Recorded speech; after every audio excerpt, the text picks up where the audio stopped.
Hola,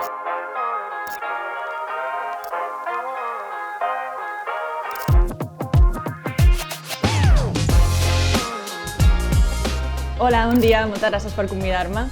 Us vull animar que em feu les preguntes que vulgueu, no hi ha preguntes tontes, m'encanten les preguntes curioses. Quan vam rebre la informació de que hi havia una activitat sobre l'envelliment que ens ofertava el Ferreger, vam dir, hem d'anar de cap, perquè era una oportunitat per apropar el món de la investigació i sobretot en femení als alumnes, que tenen certa desconeixença del que representa un científic, com treballa, quin és el seu dia a dia. Per poder preparar la sessió vam rebre dos tipus de material. Per una banda, una mini presentació en PowerPoint de la recerca que estava fent l'Andrea i per l'altra, una guia pedagògica per anar preparant aquelles preguntes que haurien de dirigir la dinàmica que després tindríem a la xerrada. La nostra professora, la Sandra, ens va introduir el tema de l'envelliment cel·lular, ens va parlar de l'Andrea, del que feia, del CRG i vam preparar la conversa en conjunt classe, vam fer pluja de preguntes, les vam ficar en comú i entre tota la classe vam decidir quines serien les que li preguntaríem a l'Andrea.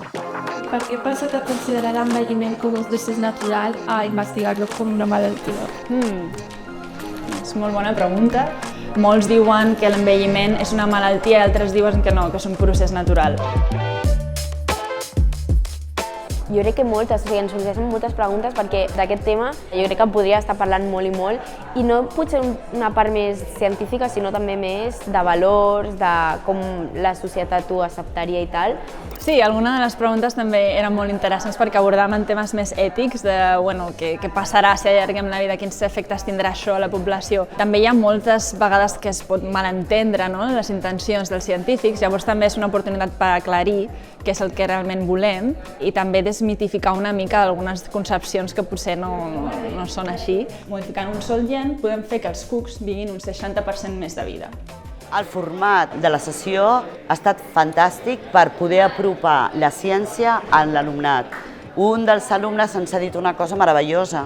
L'Andrea li ha preguntat, bé, tu quina idea de futur tens? Cap a on dirigeixes els teus estudis? Ha dit, mira, jo en principi pensava en matemàtiques o física, però després de la teva xerrada la biologia entra dintre del paquet. Per tant, jo crec que millor impacte impossible. Em fa veure una mica la investigació d'una altra banda, d'una altra perspectiva, que també t'obre una mica la ment de no havia pensat això d'aquesta forma. Que curiós que una persona que està fora del camp pugui fer aquestes preguntes. Llavors sí, ha sigut molt interessant això.